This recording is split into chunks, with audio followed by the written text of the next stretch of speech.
الحمد لله الذي أرسل رسوله بالهدى ودين الحق ليظهره على الدين كله ولو كره الكافرون.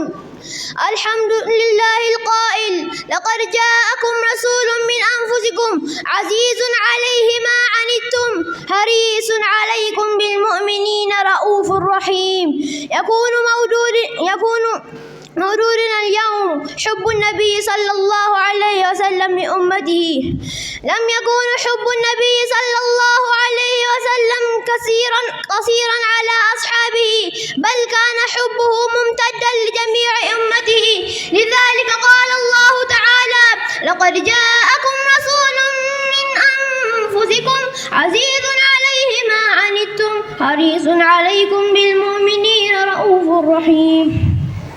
من عظيم وجميل حب النبي صلى الله عليه وسلم لأمته دعاؤه في صلاته. عن أم المؤمنين عائشة رضي الله عنها قالت: لما رأيت من النبي صلى الله عليه وسلم طيب نفسه قلت: يا رسول الله ادع الله لي.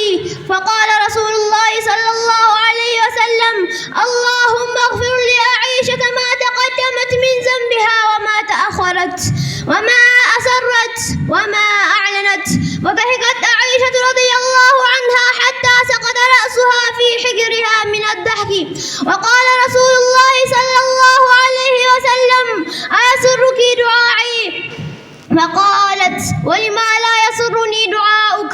وقال رسول الله صلى الله عليه وسلم: والله إنها دعائي لأمتي في كل صلاتي. رواه ابن حبان وحسنه الألباني. وفي هذا الحديث كثير من الفوائد، منها فضل عائشة رضي الله عنها، ومنه رحمة من النبي صلى الله عليه وسلم لأمته. عن عبد الله بن عمر بن عاص عن النبي صلى الله عليه وسلم طلع قول الله عز وجل في إبراهيم: ربي إنهن أضللنا كثيرا من الناس إلى آية.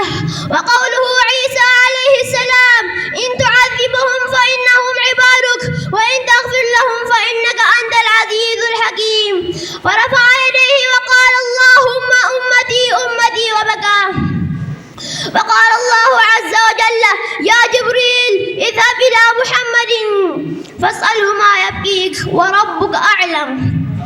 فآتاه جبريل عليه السلام فسأله، فأخبره رسول الله صلى الله عليه وسلم: يا جبريل اذهب إلى محمد فقله إنا سنرضيك في أمتك ولا نسوك. عن أبي هريرة أن رسول الله صلى الله عليه وسلم قال: لكل نبي دعوة مستجابة وفيها أريد أن أختبي لأمتي شفاعة في الآخرة. الله أكبر. الله أكبر.